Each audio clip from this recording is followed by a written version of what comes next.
আমরা একথা প্রায়ই বলি যে রবীন্দ্রনাথের কারণে ঠাকুরবাড়ির অনেক ভাস্বর চরিত্র ম্লান হয়ে গেছেন।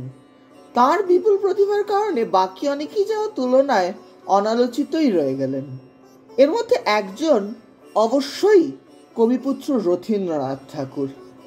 শিল্পী, কৃষিবিজ্ঞানী ও কারিগর রথীন্দ্রনাথের জন্যই যে বিশ্বভারতী এখনকার জায়গায় এসে দাঁড়িয়েছে রবীন্দ্রনাথের মৃত্যুর পর, এতে নিশ্চয়ই সকলেই সহমত হবেন।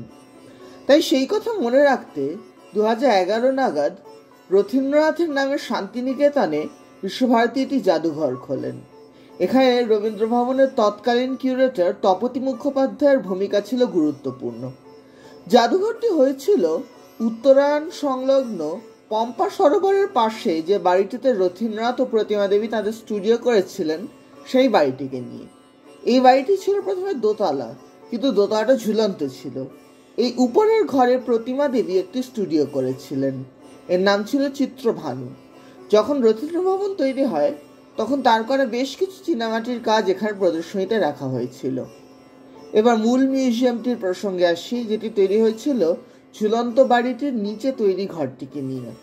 এই ঘরটি একটি পাহাড়ি গুহার মতো করে তৈরি করেছিলেন রথীন্দ্রনাথ ঠাকুর, তাই ঘরটির নাম ছিল গুহাঘর। এটা ছিল রথীন্দ্রনাথের নিজের স্টুডিও। চিত্রভানু গুহাঘর আসলে একটা বাড়ি হলেও প্রবেশ পথ আলাদা।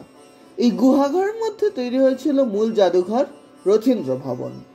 রথীন্দ্রনাথ আঁকা বেশ কিছু ছবি, তার তৈরি করা আসবাব, তার বিজিত কিছু পুরস্কার প্রভৃতি নিয়ে জাদুঘরটি ছিল ছিমছাম। এবং রথীন্দ্রনাথকে জানার জন্য মিউজিয়ামটি খুব গুরুত্বপূর্ণ সম্পদ হতে পারত, কিন্তু মূলত মানুষের অনাগ্রহের কারণে মিউজিয়ামটি বন্ধ হয়ে গিয়েছিল কয়েক বছরের মধ্যে। আজ এই অংশে ঢোকাও নিষেধ।